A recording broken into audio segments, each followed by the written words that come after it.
It seemed like the shitstorm surrounding Fallout 76 was finally simmering down, but Bethesda's once again found a way to upset what little remains of that game's community. This time, contention revolves around some of the updates Bethesda relayed via an Inside the Vault blog post published on April 4th, 2019, in which they detailed what players can look forward to after patch 8. Scrolling down will reveal one major addition that's coming to the game: repair kits. Here's what the description states. Repair kits are new utility items that will help you spend more time looting and shooting, and less time toiling away at a workbench fixing your gear. We have received lots of requests for repair kits, and we're excited to add them in the weeks following patch 8. These will come in two forms: basic repair kits and improved repair kits. Repair kits cannot be dropped, sold to vendors, or traded with other players. Basically, this addition would make weapon repairs a whole lot more convenient, as players don't have to head back to a workbench every time they want to repair a piece of gear. But things take a turn for the worse when you read the rest of the description, which states the following.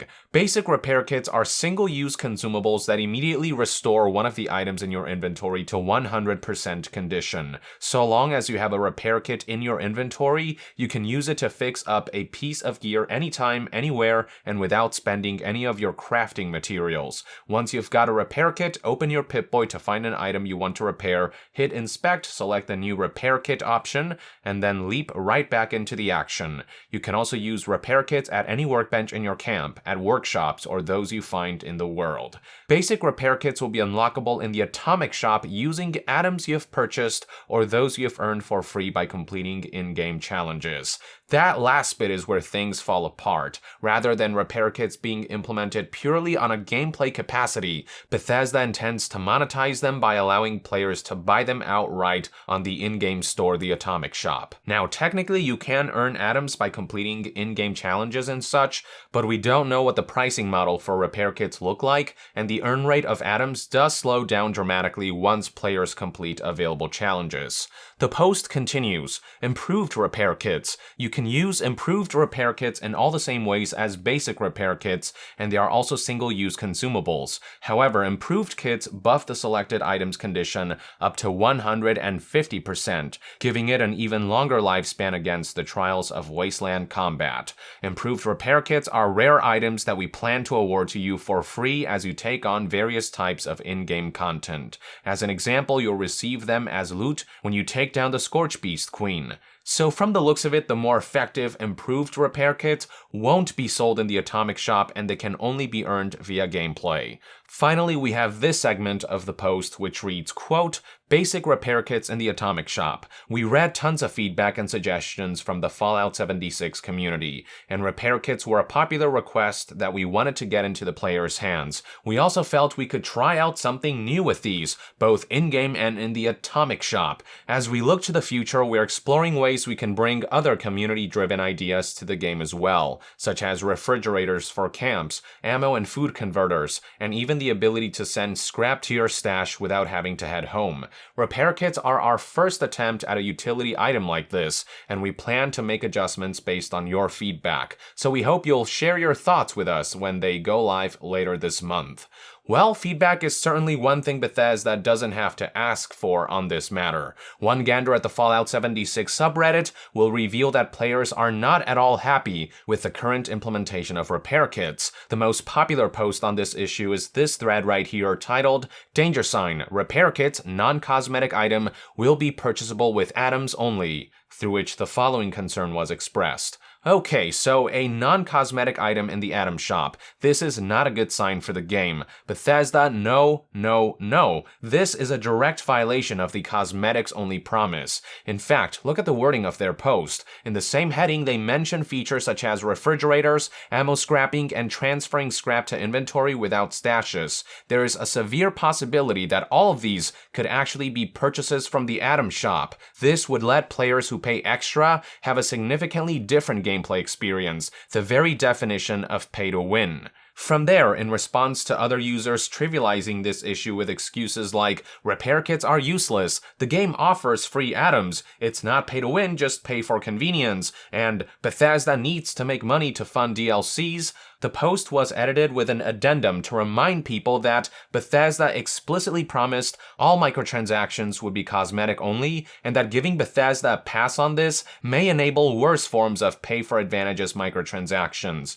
Indeed, Bethesda did promise multiple times prior to the launch of Fallout 76 that monetization in this game would not affect gameplay in any way or grant any sort of advantages, that they would be strictly vanity items. In an interview with website GameSpot from back in October 30th, 2018, Pete Hine said this: "Folks that want to spend money on whatever the hell it is because they don't have enough atoms, they can, but it's not, I'm now better playing against other players because I spent money. It's not pay to win, and it's not loot crates." The Atomic Shop is cosmetic stuff. To make sure folks understand, look, there's a line. There are people who have crossed it, but we're going to stay on the right side of it in terms of the things you can spend money on and how this stuff works and what you're getting for your $60. Fast forward to today, and we're witnessing Bethesda break this promise a second time.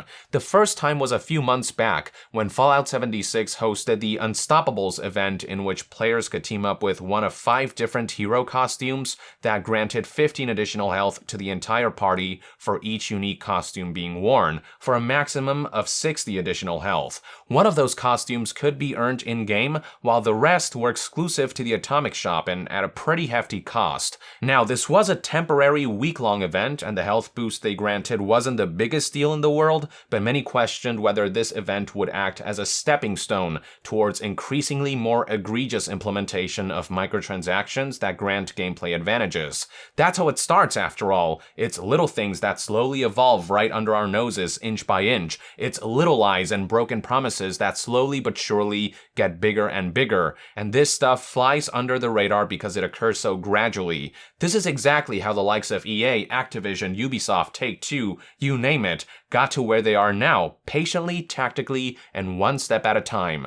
And now Bethesda seems to be employing a similar strategy. The first time around it was a limited time event with health boosts. The second time it's the permanent addition of purchasable repair kits. Now, repair kits are by no means automatic win buttons, but they do offer some key conveniences, like being able to repair items on the spot without having to track down a workbench, and, most importantly, they allow you to forego any material cost that goes into repairing a piece of gear. While many items in the game can be repaired with relatively common resources found throughout the world, others do require larger quantities of rarer items, and these repair kits essentially allow players to skip having to spend them, or if they don't have enough materials to make certain repairs, to skip the grind involved in finding more materials outright.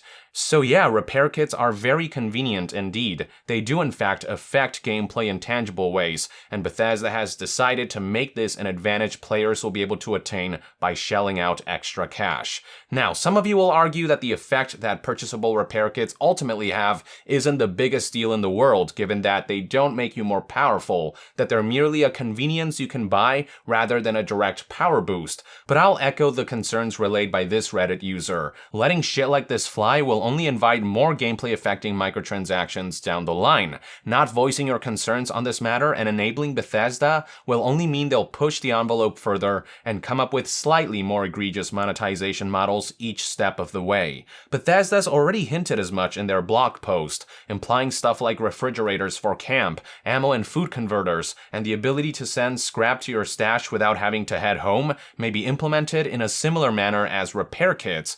All I'm saying is that regardless of how big of a deal you think purchasable repair kits are or aren't in the present, you should be thinking about the ramifications being lax on stuff like this could have in the long-term future. These microtransactions may not seem like a huge deal now, but giving Bethesda free rein means leaving the door open for more subtle and more egregious forms of exploitation eventually. Plenty of Reddit users seem to agree on this front too. Another popular post reads, quote, "The Atomic Atomic Shop should only be for aesthetic things. The repair kits in the item store are a mistake and a wrong step. The articles of use in a store within the game are just one more step to turn the game into pay to win. The cost is not the problem. The problem is that this will lead to the appearance of other objects alien to the aesthetic that can influence the game more and its gameplay. This is not Black Desert.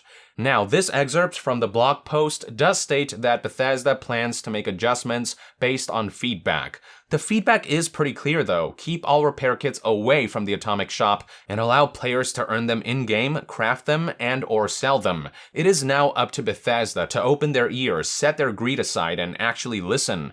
How Bethesda continues to come up with these awful ideas, despite the precarious position they are currently in, is beyond me. It's like they don't care about recouping their downtrodden reputation and prefer to focus on poking and prodding for ways to make a quick buck. I don't have to remind you how disastrous Fallout 76's launch was, how damning the Canvas duffel bag fiasco was, and what a mess subsequent updates have been.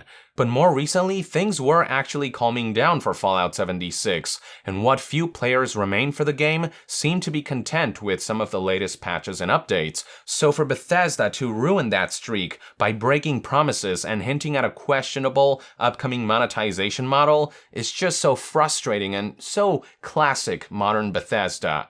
This is all on top of the negative PR surrounding Elder Scrolls Blades, a game that many people agree could have actually been pretty fun had it not been marred by its paid loot boxes and time-gated loot chests, among many other gameplay elements that encourage players to spend real money on premium currency. What a damn shame it is to see a company whose games I grew up playing and whose franchises I adore resemble the likes of EA and Activision more and more with each passing day.